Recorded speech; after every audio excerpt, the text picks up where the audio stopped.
welcome to the show. This is Mindforce, a podcast for love, life, and learning, where your mind matters. Today we got Michael Runyan in the house. We like to call him the Runin Onion, and we're going to be talking about recruiting.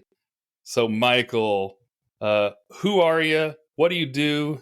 And why are you here? So I am Michael Runyan. The I Runin am Onion. currently, the Running Onion. I can't believe you remembered that. That was from 10 years ago. I'm currently an officer accessions recruiter in New York City. We cover the state of New York for all officer accessions, not just your cyber and tech folks and your pilots and everything like that, but mostly health professions, doctors, dentists, nurses, MSCs, things like that. So. And why I'm here is because I had an old friend reach out to me asking me to do his podcast, and I thought it sounded pretty cool. Yes, I missed you on the first one, but we got you on this second request. So I'm super excited to have you out here. We're going to start with a couple warm-up questions, kind of break this ice and get to know you a little bit. So first one is, what's one app you're using, one book you recommend, and one thing you're listening to? An app I'm using. So our office is in Lower Manhattan, and I live in South Brooklyn. So I'm normally on the train or walking or on the ferry. So I mostly listen to a lot of audio content, whether it's like podcasts or just music on Spotify or books on Audible, things like that. So those are kind of That's the awesome. main ones that I'm using. You'll Day get to day. listen to this soon. Yeah, I rode the train today, and I was like, I better listen to this podcast before I get on it. So I listened to a couple of them today, and I was like, it's pretty good. Oh, okay. That's awesome to hear. Yeah. So one book, what are you reading or what have you read in the past that's a good go-to? I just listened to Green Lights by Matthew McConaughey on Audible. I read it when it first came out. I think it was in 2020, and it was very good. And I don't know, man. There's something about Matthew McConaughey's voice that I was just like, I just want something that is just like, I know it's going to be good, and it's just fun to listen to. So I just listened to Green Lights just for fun and burned through it in a couple days. And then I just started listening to, I think it's called The Universal Christ by Richard Rohr. I've read some of his books in the past. Falling Upwards is very good. So I just am giving Universal Christ a shot and see how it goes. So those last two things you mentioned, what would you say is your takeaway? What was real big off those? Falling Upwards is a book. I think it's called The Two Spiritualities for your front side of life and then the back side of life. Like once you pass over into a certain phase or age on the backside, it's just kind of a different perspective of a different way of looking at life. His main thing is that there's like third way thinking. Like there's first way thinking is just like how you identify yourself. I am a man. I am a parent. I am a political party, religion, Air Force Army. You know what I mean? It's how you identify yourself. You're building an identity. Second way thinking is tearing things down. It's very kind of realizing things aren't what you thought they were and just kind of tearing away those identities. And then third way thinking is kind of looking at things and thinking about how even though they may or may not be true, there is truth within them. And it's there's definitely things to take away from how you view things in different ways. So I would recommend it. It's a really good book. Awesome. Yeah. And Matthew McConaughey, man, his voice. I've seen some of his like college commencement speeches and whatnot. Oh, yeah. He will pull you in. That's awesome. And then last warm-up question. What's one lesson you've learned in life in your wonderful 34, 5, 6-ish years? Oh, dang it. I went the wrong direction. I'm turning 33 next month. 33 years of life that you think everyone should internalize.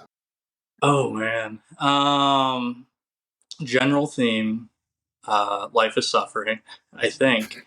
But it's not bad news. I think it's how you use that suffering and how you take it and move forward with it.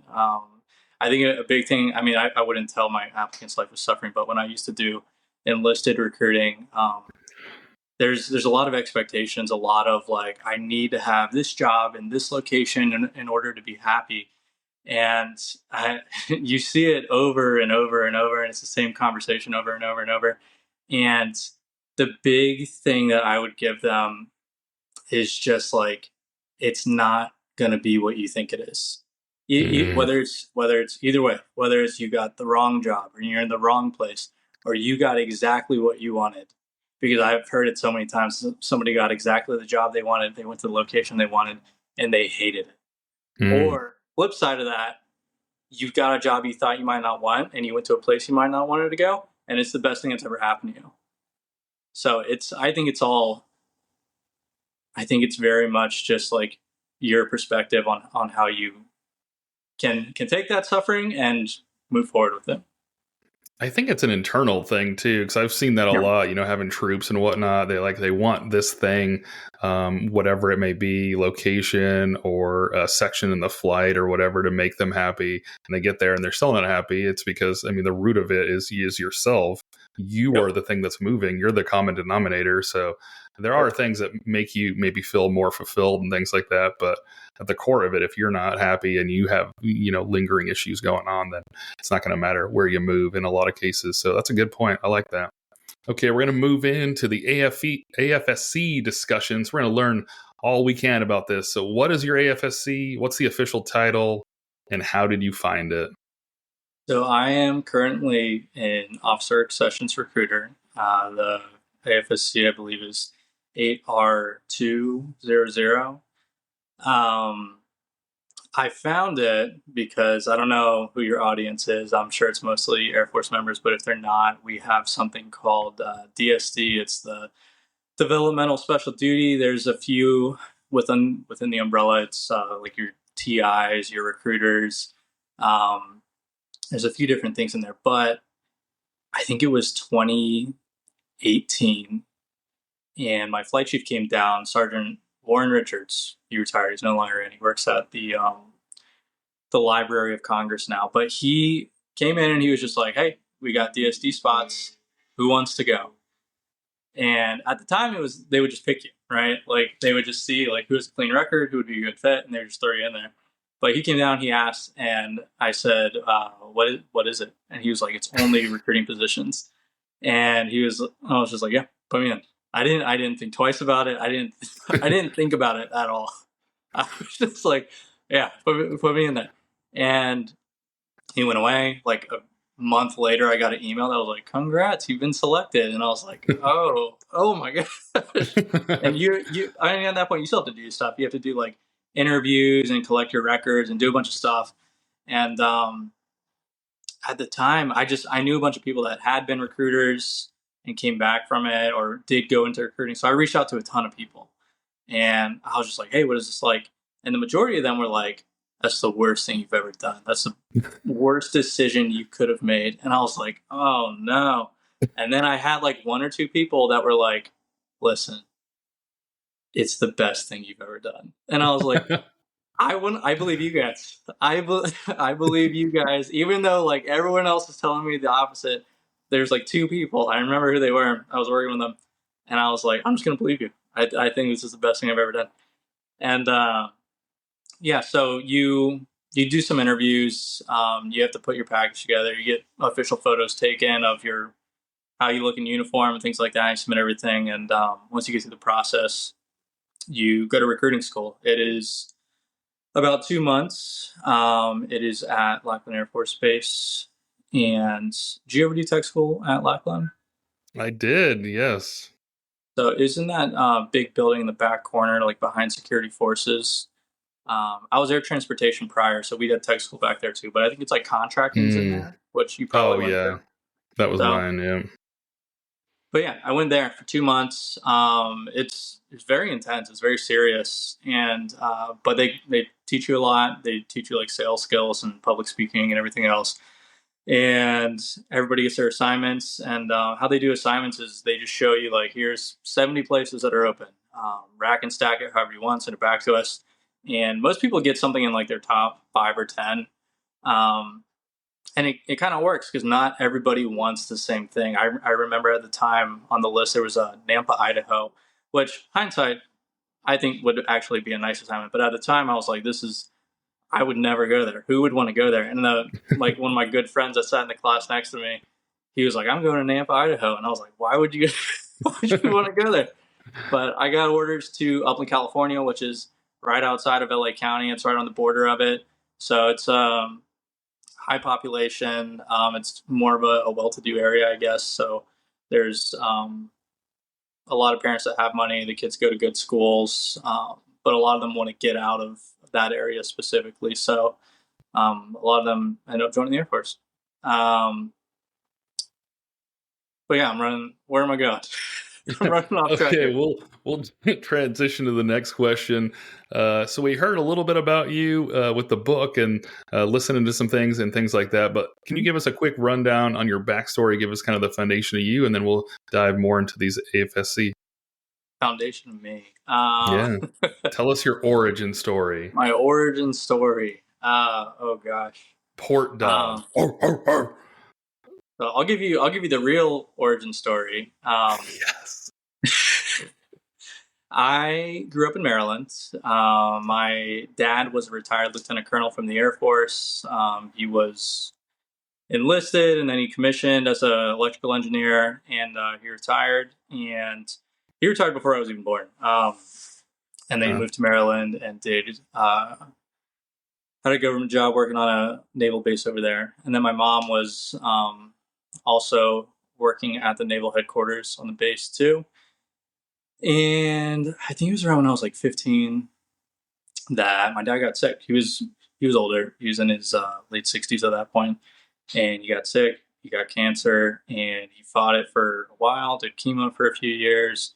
Went into remission. Everything seemed good. It came back, and when he was 72, I was 18. So he was 72. I was 18. He passed away from cancer at that point.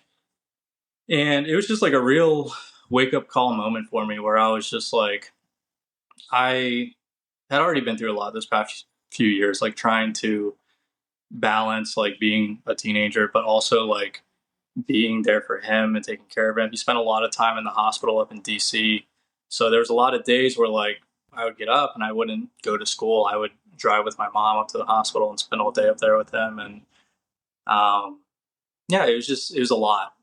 It was a lot to go through. And then, but I remember at that point, my mom did not take it well. She kind of turned over to a lot of heavy alcohol abuse, and she was with her own mental health issues, and it was not a good scenario at that point.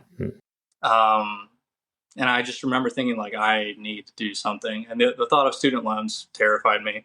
It didn't make any sense. Anybody would give me a bunch of money. So I was like, I really need to figure out something. And I went and stayed with a friend. Shout out Nick MG. He's a very popular Navy YouTuber now, but Nick, he had joined the Navy, and he was at his A school in Virginia Beach. And I went down for the weekend and I stayed with them, and he was my age. He was 18, 19. Like, he had an apartment. He had like it seemed like his life was together like immediately as soon as he joined the Navy. And I was just like, is this real? Is this how this works? I started looking into it, and I was just like, I'm joining the Navy. And my dad, he was literally on his deathbed. It was like his last week. And I went to him and I was like, Dad, I'm going to be okay. I figured it out. I'm joining the Navy. And he was like, no, don't do that. And I was like, why? And he laid it all out for me. Because as a kid, he never talked about the Air Force. Part of it was, I think a lot of the stuff he did, he wasn't supposed to talk about. A lot of the projects that he worked on, and it didn't seem like something that he was pushing on me over time. It was never even a thought. But in that moment where I was like, I'm joining the Navy, he was like, don't do it. Here's why the Air Force is better. Like, they take better care of their people. Like, it's a very different environment. And he convinced me, and I was just like, all right. So I had already driven up to the recruiter's office, and they were just never there. They were always out and about doing stuff. And I tried again, and I finally got a hold of them and went in there, took the ASVAB immediately.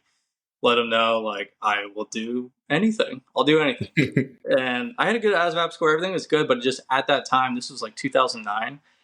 I remember talking to other applicants, and I was like, "How long have you been in the process?" And they were like, "I've been in the process for a year, and I'm waiting for a job still."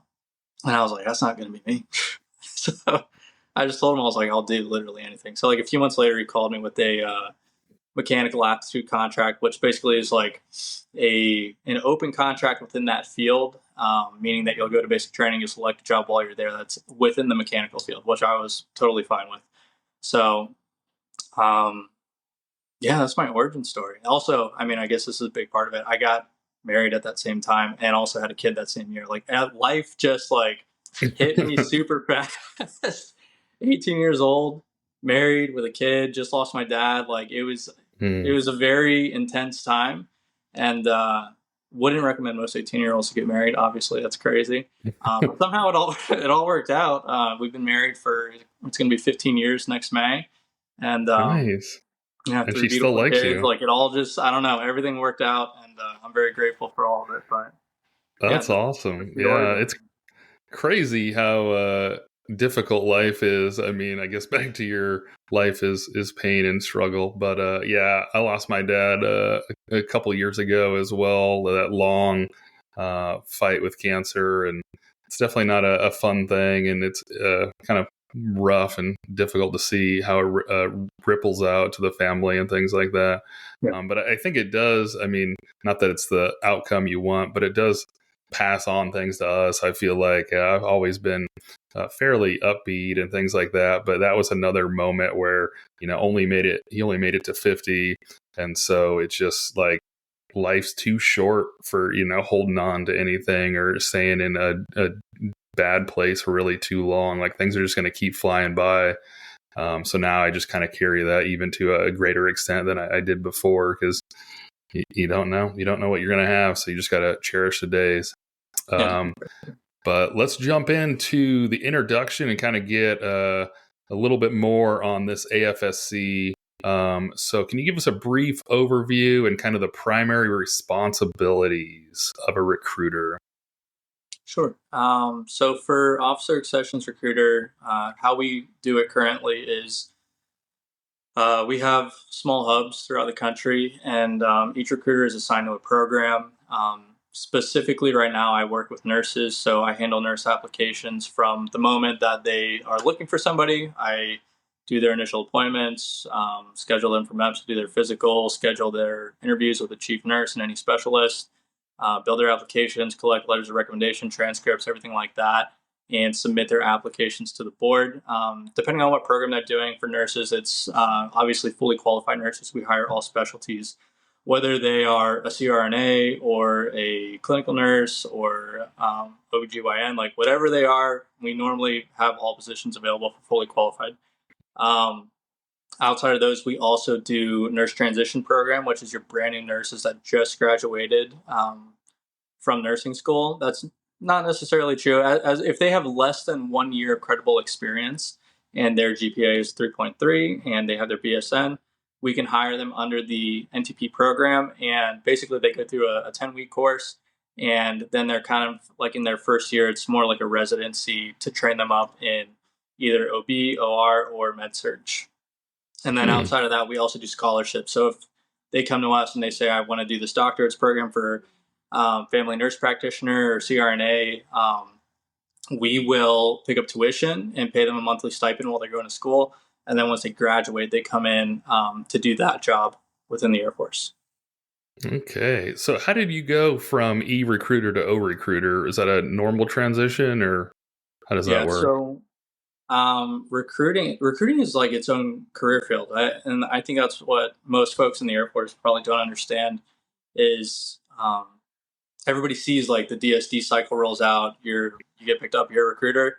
At the end of that enlisted recruiting tour, you have an option where you can go back to your career field, which I would say 60 to 70% of folks do. Don't quote me on the numbers, but that seems right. Or you can stay in recruiting and go to tier two. So recruiting is three tiers. It's tier one is enlisted recruiting. That's what everybody does starting out. Tier two is officer recruiting, special warfare recruiting. There's a ton of jobs, like working at MEPS, being a trainer, working in an operations center, working at the headquarters. There's a ton of different jobs within the headquarters. Being at the recruiting schoolhouse. There's a ton of stuff, and it's a ton of stuff that like you wouldn't even think about. Like all our marketing folks that are out there and everything else, like there's a lot. So, and then tier 3 is mostly management positions. It's your flight chiefs that are overseeing a region of recruiting offices. That's kind of the big one. So whether they're enlisted flight chiefs or health professions flight chiefs or special warfare flight chiefs, those are kind of the bread and butter for tier 3, feels like. And then there's also senior positions with all those other ones that I mentioned, like senior trainers, senior ops, things like that.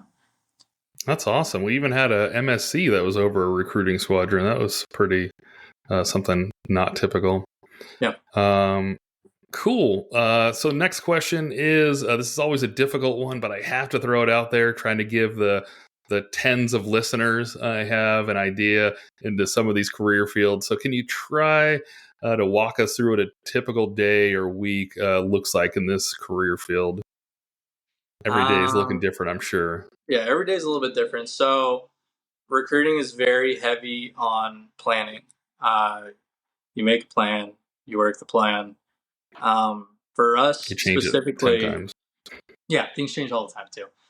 For us specifically, like in our scenario, we hire nurses specifically, like as far as like what we're doing when we go out. We're primarily involved with colleges to come out and do presentations for their senior nursing students, to go to their career fairs, to be involved with whatever they're doing. So, and like for me, it's nurses. It's very specific in that one route. But like our doc recruiter, right? He might be going out to do their match day at the university, or to go to different events that are more geared towards their program. So day to day, I would say we're looking for events, things like that, to get them on the calendar.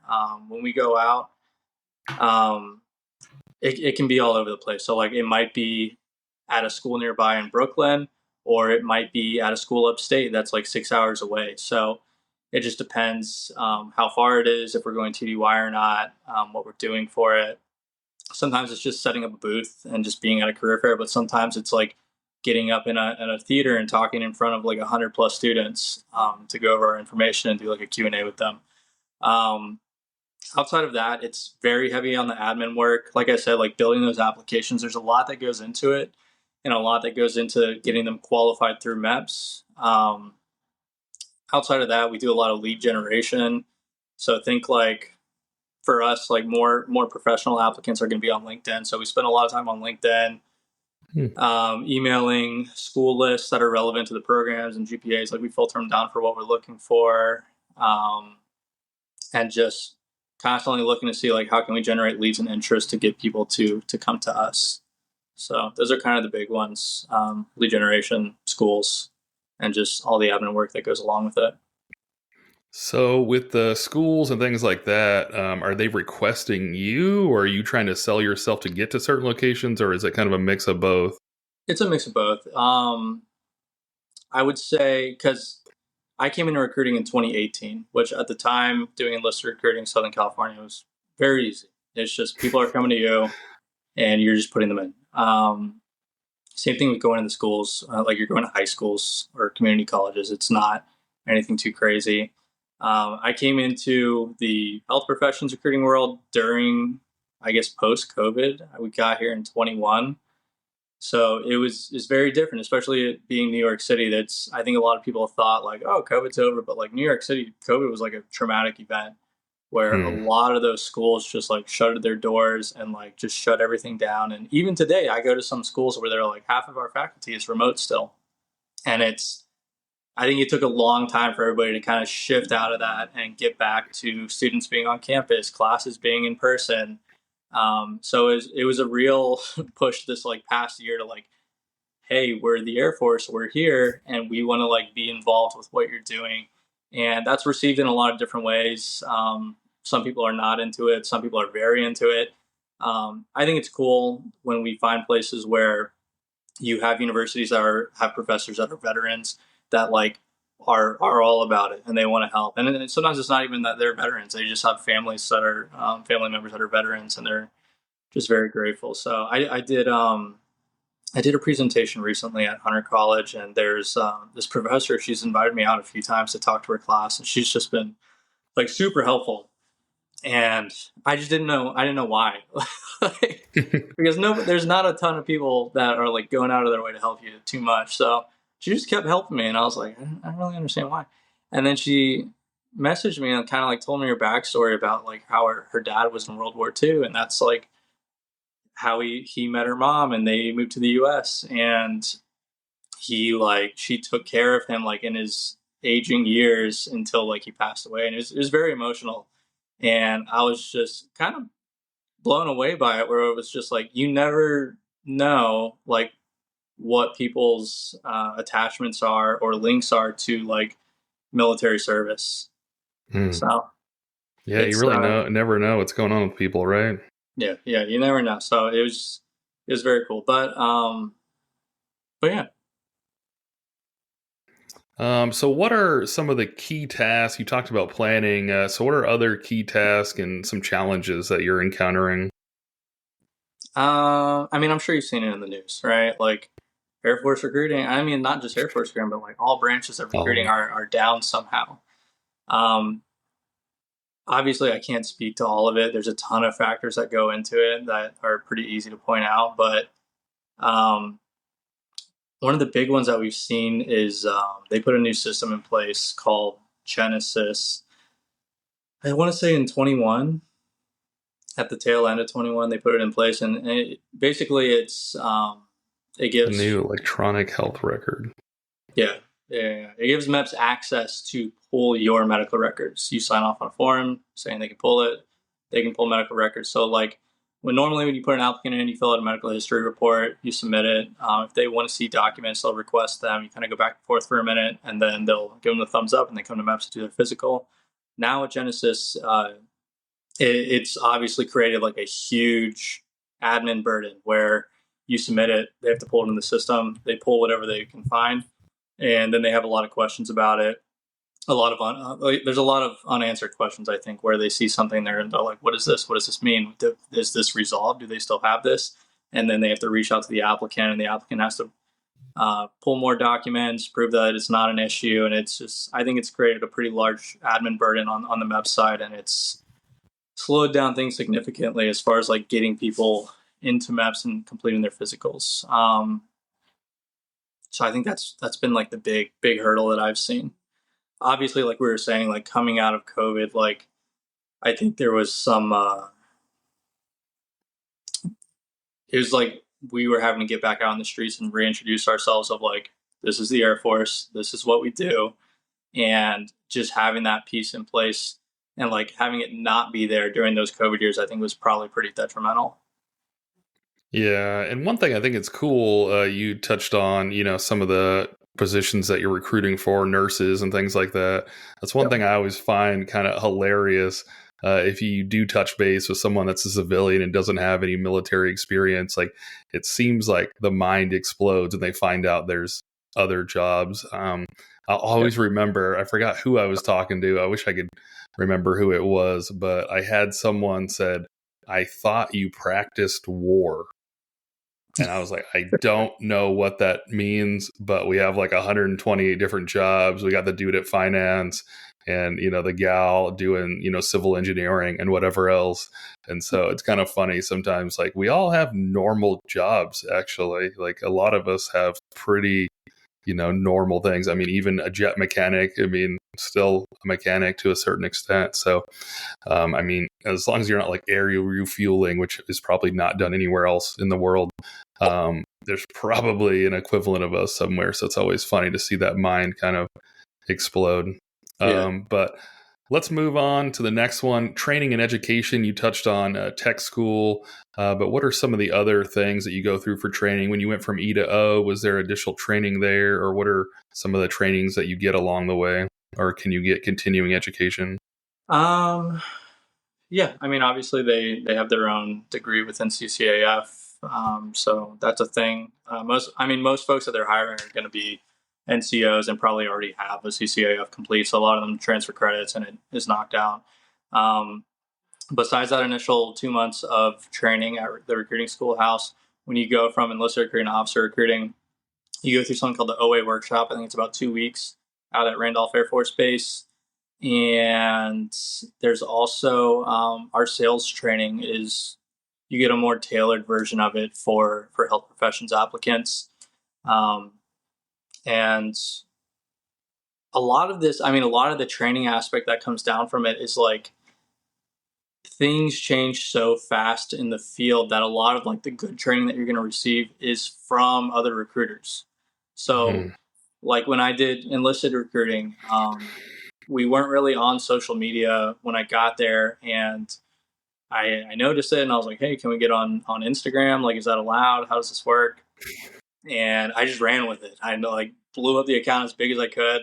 I got up to like 7,000 followers at one point, and it was just like really like churning it out to the point where like I would be out like picking up my kids at school, and some teenager would see me and be like, "Hey, I know you," and it was really good. And I understood Instagram because I was obviously on Instagram already, and I built a training for other recruiters and just like pushed it out there. I made it on like a Google site and just like created like best practices. Here's how you do it, and just sent it out there, and it got a lot of good attention.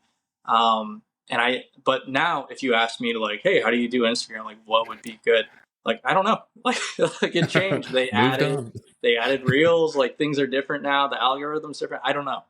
So a lot of that training is like it is so in the moment, time specific that a lot of times like the best practices that you're going to get are from other people. So like a big part of this is just it's networking, like talking to other recruiters and saying like, Hmm. what are you doing? Does that work? Does that make sense? Um, we obviously pay for training too. Like we have a LinkedIn rep that trains us up on like how to use the recruiter side of LinkedIn. But I think by and large, like the best training I've gotten has always been from other recruiters and just seeing what they're doing and like what works. Hmm. That's awesome. So on the Instagram, just out of curiosity, did you touch base with like Air Force PA and did they restrict you at all? Or, I mean, you said you kind of jumped in there, but did you get Yep. any backlash on what you did or did they not like anything or how did that go? Things change over time. I mean, when I first started doing it, I reached out to our training and marketing office and I was like, what are the rules? And they showed me the regulation that guided it.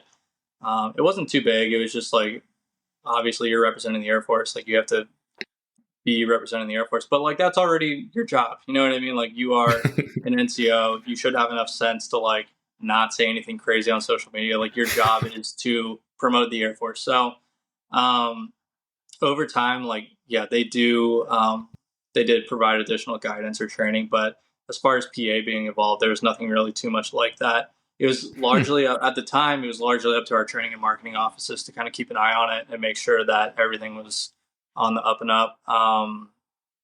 There were certain things over time that they deemed were a no go, but it was largely like sharing information with third party websites, right? Like us using Google Sites to create like office pages where they were just like, that's we can't do that because we cannot keep an eye on like every single page that's out there, and we don't know what you guys are Mhm. publishing.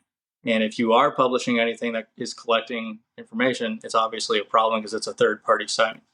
So what I will say that came out of it that was good, because at the time it was very controversial. This is like 2019. They were like, we need to have like full control over how we're getting applicants info in here. And they created the Aim High US Air Force app. And at the Oh time yeah. it was very new. And I had a friend that was working over at headquarters that was kind of working on it, and he just looped me in on like the programming calls where like they'd have a programmer there, and we would all be in the app, and he would be like, "Does this work?" And we'd be like, "No, you got to fix this," and he would like fix the code on the other end and then publish it, and like be like, "Does it work now?" And so we just got to sit in on the calls, and it was super cool, like watching the app being built. Because at the time it was like we're like, what are we even going to use this for? But now it's like advanced enough that like we can collect applicants' information. So like when I do a presentation, there's 100 students in there. At the end of the presentation, I have a QR code on the questions page, and I'm just like, hey, can you guys please scan this?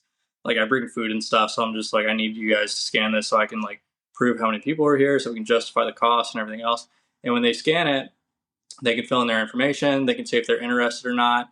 They can put their email, phone number, everything else. And when they hit submit, it goes immediately into my bucket in a system that we use to like process all the applicants. So when I go back to the office and I get logged in, I'll have all the applicants that were at the event already in the system.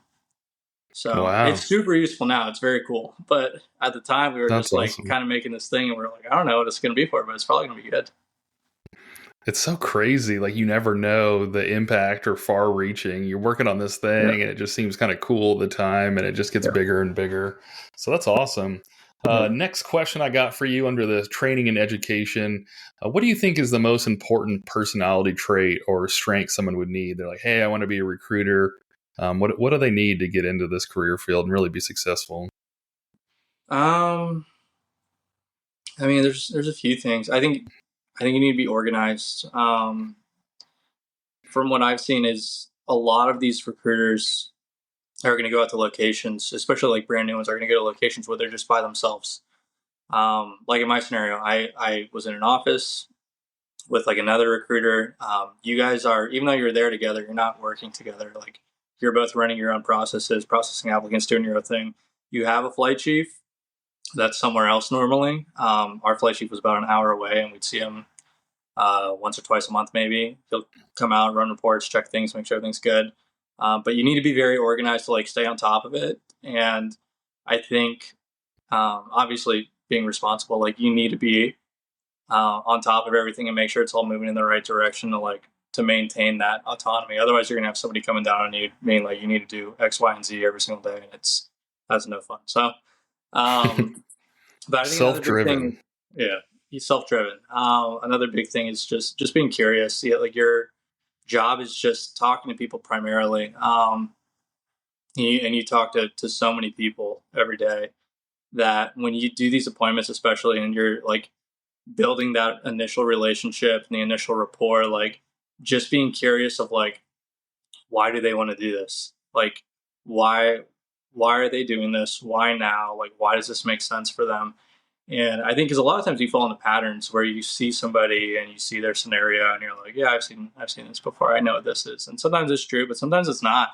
Sometimes like once you start digging in with them, it's something completely different, and it's being able to speak to that or answer any questions that are specific to that, or just even being able to relate to it.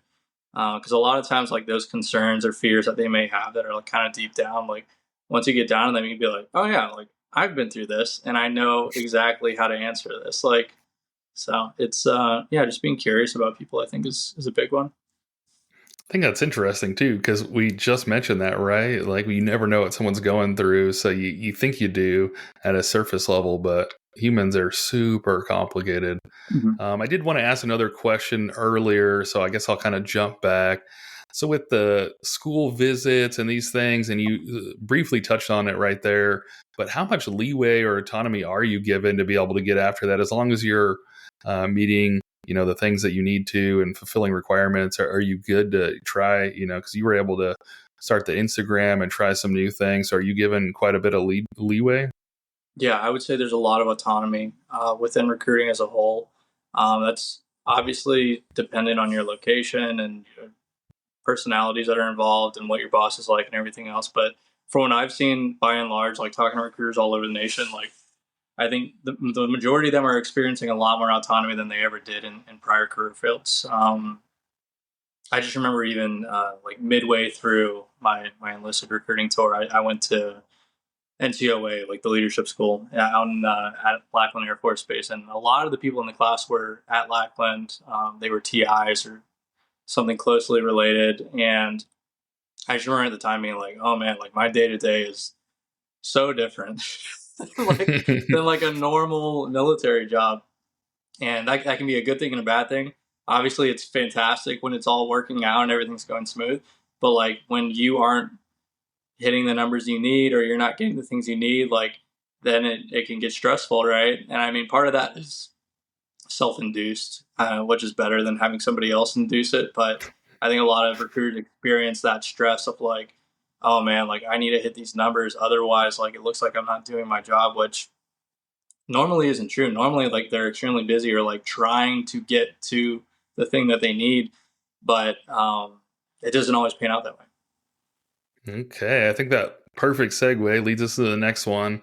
Every job has its ups and downs. What are some of the positive aspects? We talked about having a little bit of autonomy, which is awesome, and what are the some of the things that are a little less desirable? So what's good? What are you enjoying?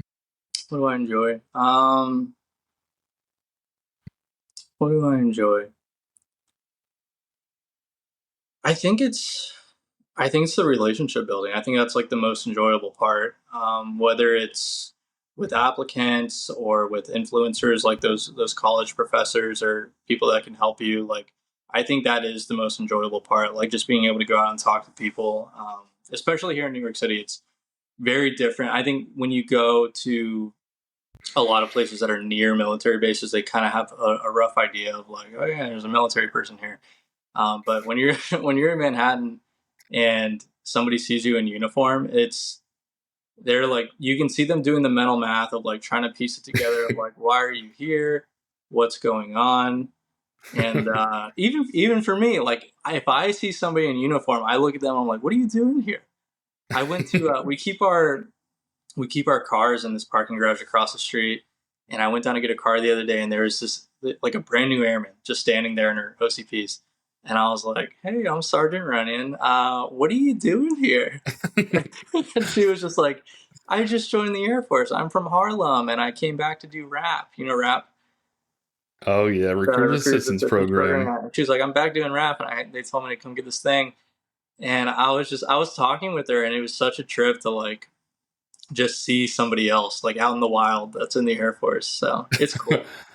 That's awesome. I got two quick rap stories just because we're bringing that up. That's pretty hilarious. So my first one, this guy came in. I was home on rap after going through air traffic control tech school, and the recruiter had asked him, "Have you smoked weed less than 12 times?" I guess that was that threshold and whatnot. And he paused for a second and said, "Today."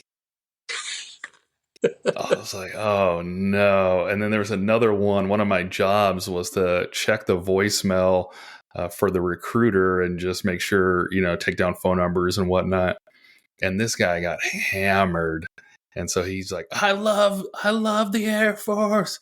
I love my recruiter, just like hammered. So I Yeah. luckily just kind of deleted that one and moved on to the next one. I was like, I don't think she needs to hear that one. I'll try to save him. I don't know if that guy went on to do better things. I hope so, but those were two pretty hilarious stories. Yeah. But we'll move on. On the flip side, what are some of these challenges and downsides of this particular career field? We're going to make sure we're representing the entire career field. The entire field. I mean, it's like you just said, like having that person leave the voicemail, like it was pretty harmless. It sounds like just like screaming about how they love the Air Force, but like I think the majority of recruiters can attest to that. Like you have some crazy interactions. Uh, most of the time, like most of the time they're fun like that. You know what I mean? Where it's just like it's a fun story that you can take away and you just like tell your somebody at home and they're just like, oh my gosh, I can't believe that happened. But sometimes it's like dangerous. Sometimes it's like somebody was smoking crack outside of my office and they tried to burn the whole office down, and which just happened up in the Bronx, and it's just like Whoa. there's very dangerous scenarios that you can run into that like I think that most people don't have to deal with in their day to day and like regular Air Force life. Like when I was in California, we came in one day and we were there for a little bit and we were just like, something doesn't seem right. It was just me and my office partner. We were looking at each other like, what's wrong? Like something's wrong in here. And we found, I like looked on the floor and I found like one of my coins. I had like a coin rack on the desk and there's a coin on the floor. So I picked it up and I went to put it back on the rack and then there was no coins on the rack. And I was like, what is this? And I thought it was like we were attached to a Marine's office. So I thought like, oh, the Marines are pulling pranks, whatever, ha ha ha. And then I went to get my uniform and it wasn't there. And I was like, Oh. these Marines, they're silly. And then our we had like credit cards for the gas for the cars, and they were gone. And we were like, uh Oh. oh. And then we started looking around. We were like, a lot of stuff is gone.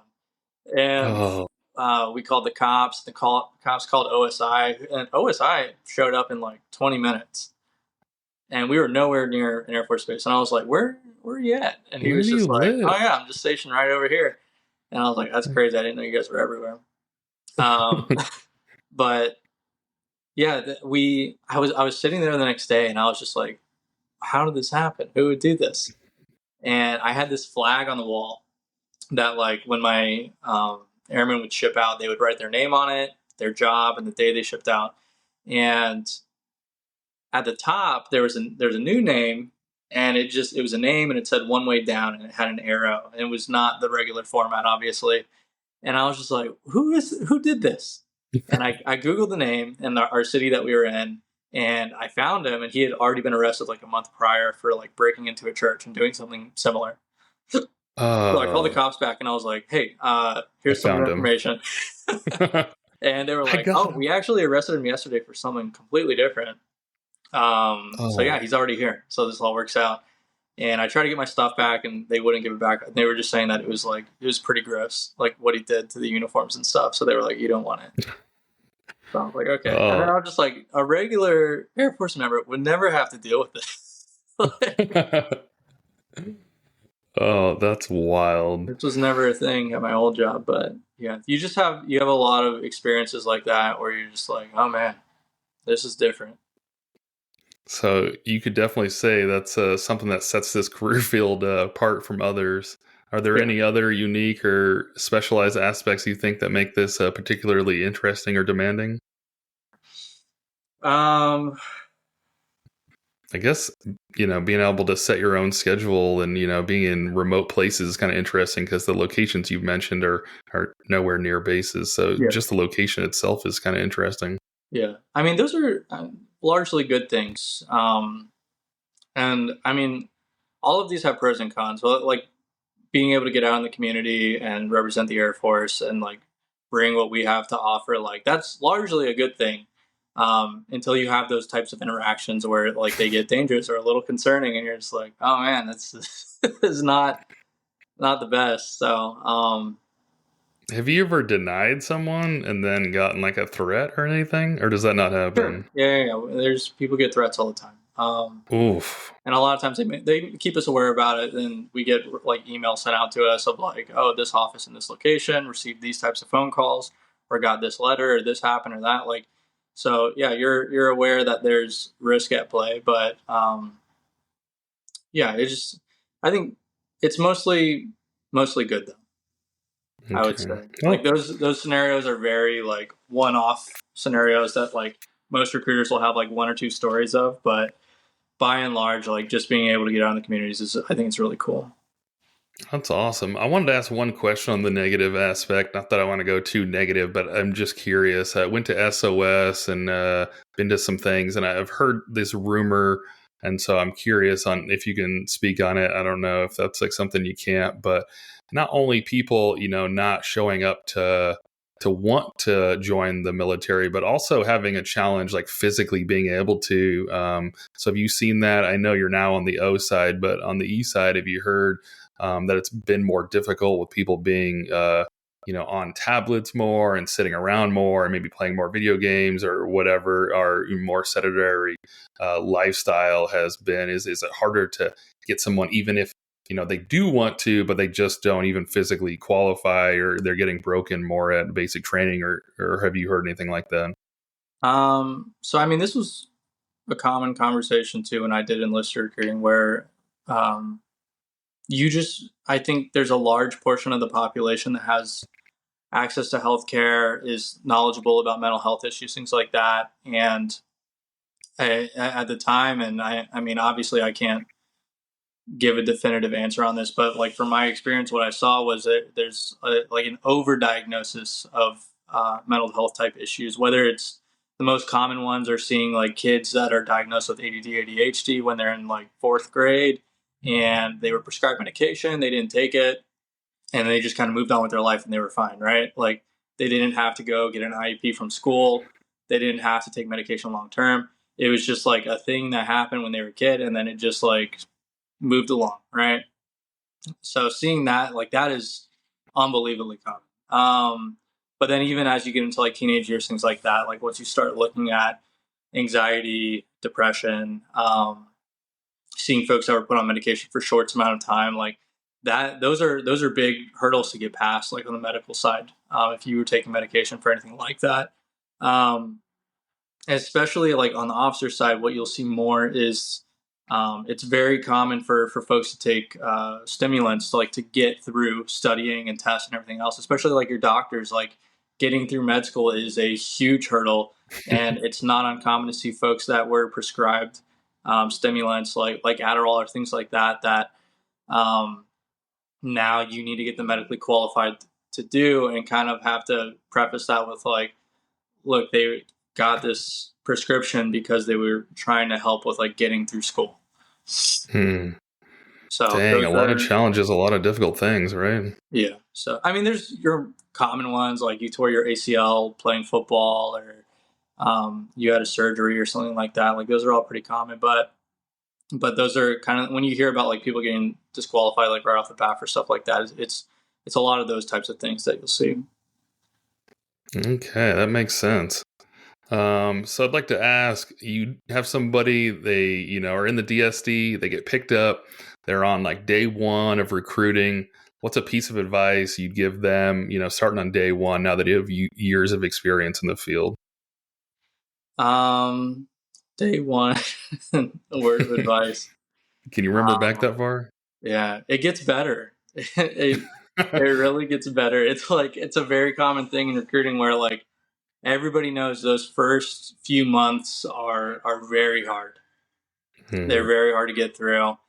You show up, you learn a lot obviously at recruiting school, but you show up and it's the real world now, and you just have to deal with real scenarios and real applicants and real backstories, and like trying to navigate through all of it and get them through the process. And I think that's the big piece, is like learning how to build the relationship, build trust, and then guide them through the process, and being able to book them jobs and get them shipped out. Like that's what you do. Like but it's very hard starting out, I will admit.